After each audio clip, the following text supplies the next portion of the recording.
पुढची महत्त्वाची बातमी आता आपण पाहूया। माणिकराव कोकाटेंनी रोहित पवारांना मानहानीची नोटीस पाठवलेली आहे।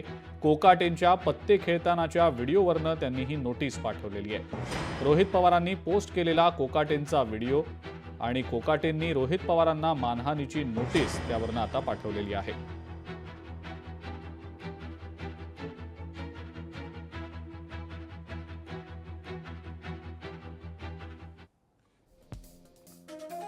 रोहित पवारांनी या संदर्भात एक्सवर एक पोस्ट सुद्धा केलेली आहे।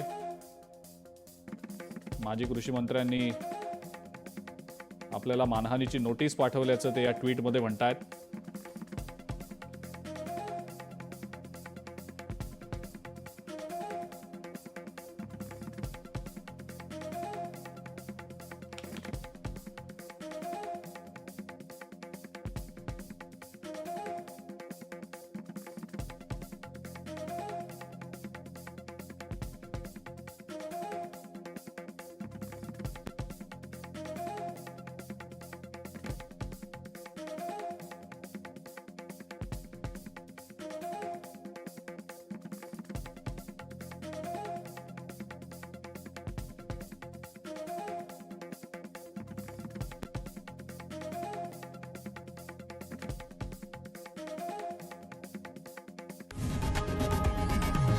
लोकशाही मराठी ऐका, पहा, जागरूक रहा।